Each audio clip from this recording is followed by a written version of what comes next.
iniciar a gravação. Volto pra cá, do começo. Bom, agora vamos falar... Oi, agora nós vamos falar sobre orientação de projeto e qual a importância dessa orientação de projeto. E aí falar também da importância da representação do norte dentro da prancha, tá? Então vamos lá. A importância da orientação de projeto, ela envolve todo o estudo das condicionantes. Então, por exemplo, a gente vai olhar onde está o norte, o sul, o leste, o oeste relacionado, né, àquele espaço que a gente está em estudo. Então, aquele terreno, ou aquela casa, ou aquele apartamento já pronto, que seja. Você vai olhar onde está, para onde ele está orientado, tá? Para que orientação estão abertas as janelas e tal.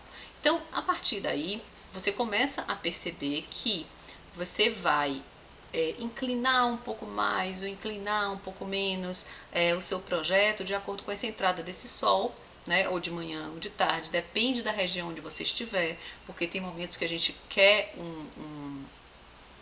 que o sol entre, né? Tem regiões mais frias que a gente precisa que o sol entre, que inclusive aqueça essas áreas internas, né? E tem outras tropicais, como é o caso aqui que eu botei para vocês da cidade de Salvador, na Bahia, né? Que é um clima quente e úmido. Então, nesse caso, a gente tem que ter muito cuidado, porque a entrada do sol na edificação vai esquentar e vai criar um ambiente desagradável por causa do conforto térmico, né, que não vai ser adequado. Então, na verdade, a gente precisa não só pegar as informações. Às vezes eu vejo as pessoas pegando, bota lá no projeto, mas não sabe exatamente para que foi.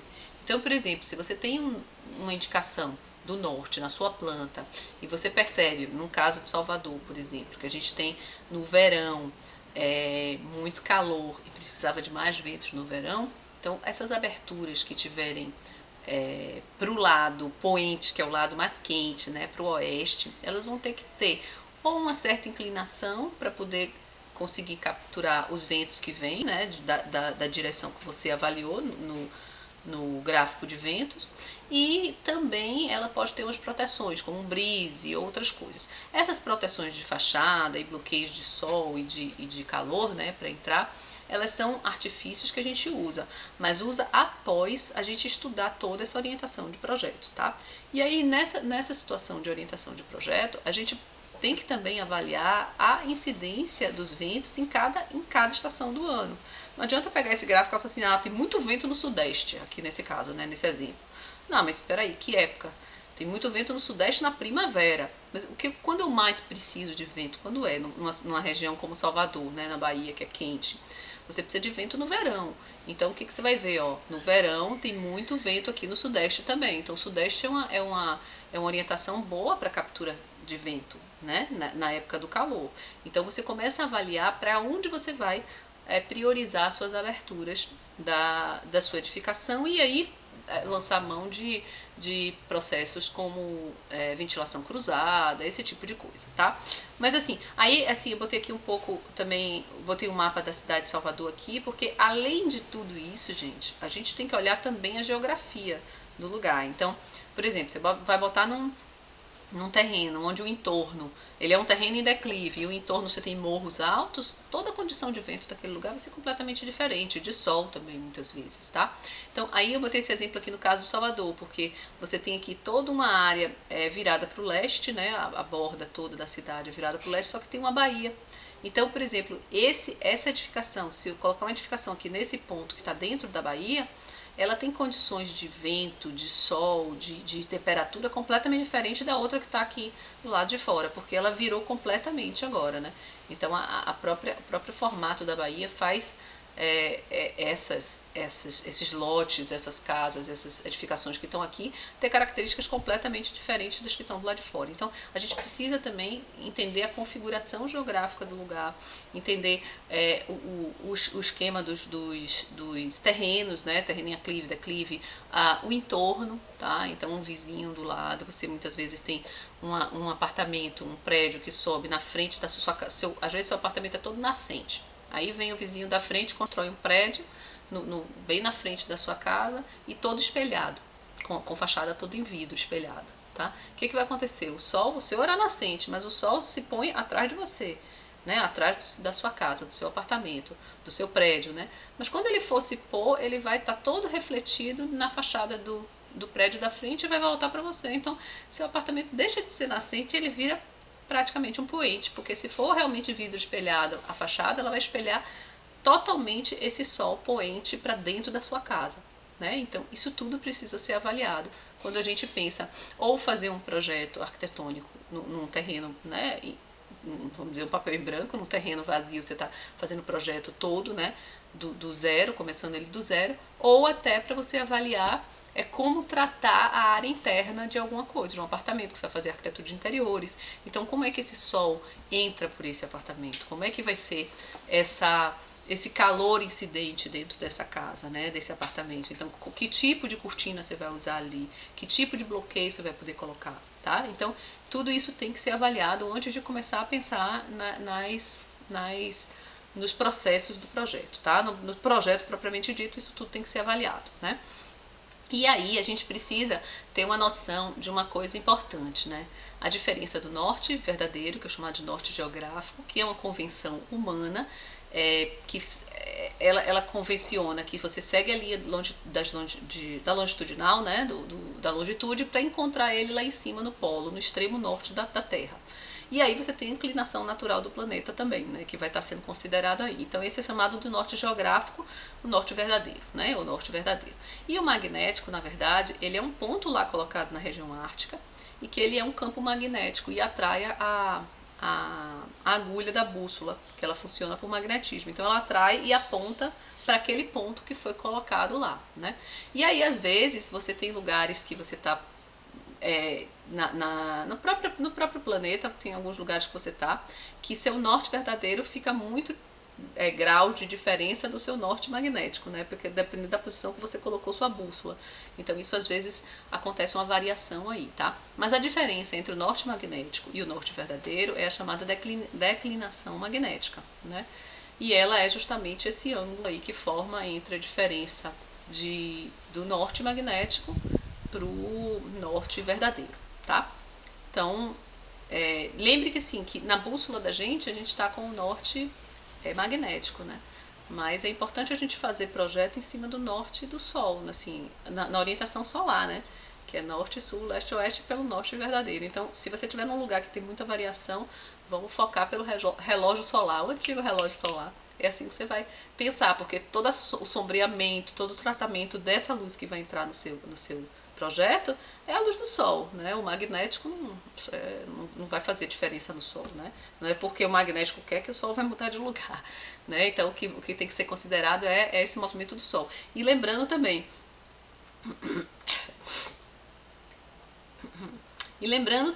que em cada estação do ano tem uma diferença de inclinação do sol, né? Então, por exemplo, em alguns lugares da sua casa vai ter uma incidência de sol no inverno, e aí no verão ele deu uma mudança de ângulo aí, pode ser que no verão nem entre dentro da casa, né? A incidência direta de sol. Então isso precisa ficar atento, tá? A incidência direta de sol dentro dos espaços não é uma coisa que torna o espaço muito agradável, principalmente em regiões tropicais.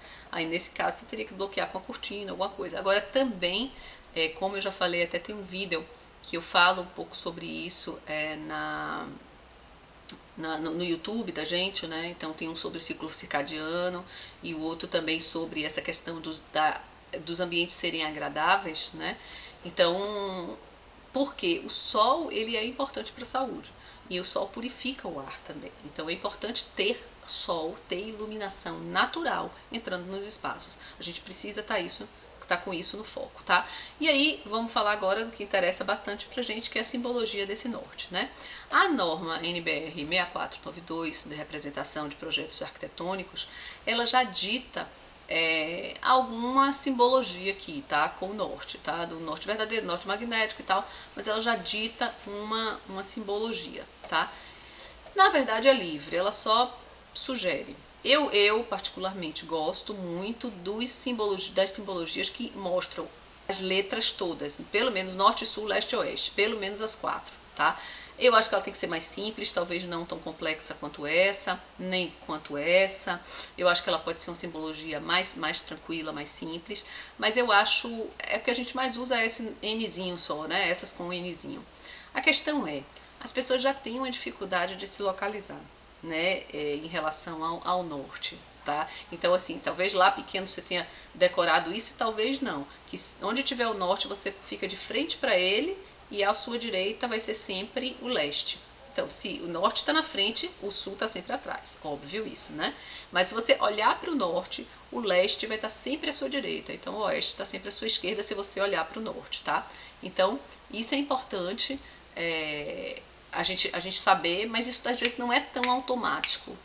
Para algumas pessoas, sim, para outras não. Então eu acho importante, principalmente para quem não tem isso automático e para quem está executando o projeto, para que fique muito claro para que lado você está abrindo o seu projeto, quais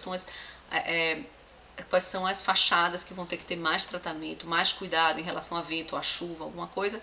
Eu acho importante que se coloque a simbologia com as 4 letrinhas, pelo menos as 4, tá? Esse também eu acho que é complexo demais para todas as pranchas, tá? Então, essa é a minha sugestão, tá? Cuidado. Agora, uma coisa que é muito ruim é quando você bota, por exemplo, a setinha virada para cima e o N aqui embaixo. Então, peraí, vem cá, é para olhar para o N ou é para olhar para a setinha, tá? Então aqui, por exemplo, essa tem a seta e o N cá embaixo. Vamos botar um N no lugar, né? Aqui como a norma faz, né? A setinha tá para cima, vamos botar a simbologia da letra aqui para cima também, porque senão fica realmente confuso, tá?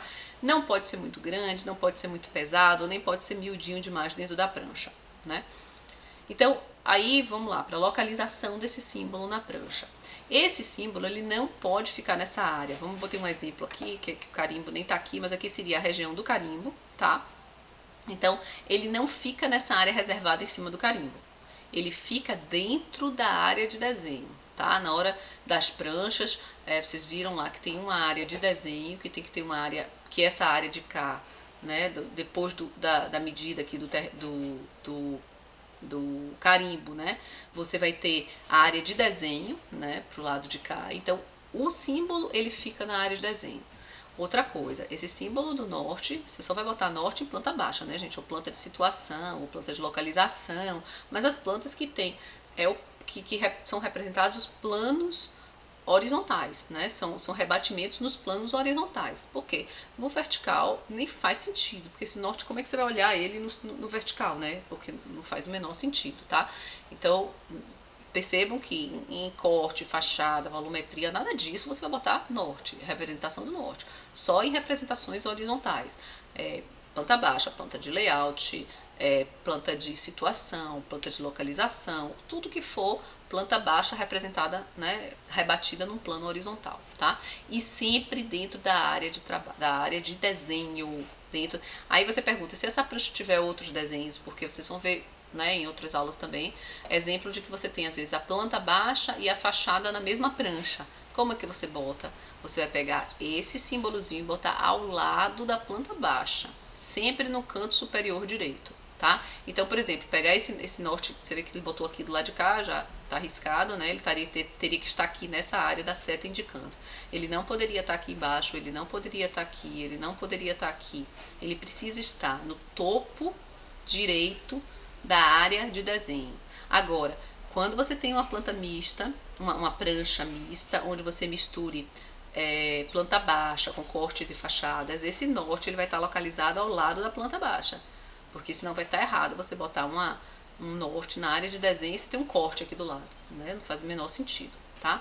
Então isso é importante, essa linha também cortada, porque a gente não coloca a linha, a gente delimita o espaço, que é no mínimo 10 centímetros, tá? Você pode usar todo o espaço do carimbo, mas no mínimo você deixa 10 centímetros aqui de área de escrita, né, de todas as informações que a norma também dita, que você pode botar aqui nessa área. Mas o importante é que o norte tem que estar dentro da área de desenho. Numa planta mista, ela está ao lado da planta baixa, certo? Então eu acho que é isso sobre o norte. Eu acho que é legal vocês buscarem uma simbologia que vocês se identifiquem e usem ela para não precisa ficar inventando, né? Em todos os seus projetos você pode usar a mesma, tá? Então eu acho que isso é legal.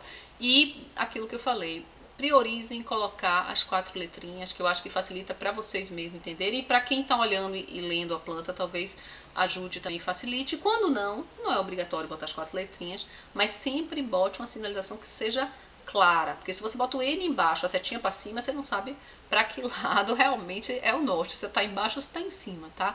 Então precisa ser clara, precisa ser objetiva, não botar muito pesada, cuidado com elementos que você sai colocando dentro da prancha muito pesados, que vão pesando cada vez mais seu arquivo, tá? Nada de colorido, como a gente já vem falando aí no curso inteiro, nada de planta colorida, as plantas são todas em escalas de cinza. Nesse caso aqui, por exemplo, essa tá verdinha, nada de vegetação verdinha, nada disso, tá? Uma planta técnica, ela é toda em escala de cinza, preto, você pode, aí você quer dar menos intensidade, você pode botar a linha cinza, né? Ou a linha totalmente preta, mas nada de colorido em plancha técnica, tá bom? Então vamos adiante.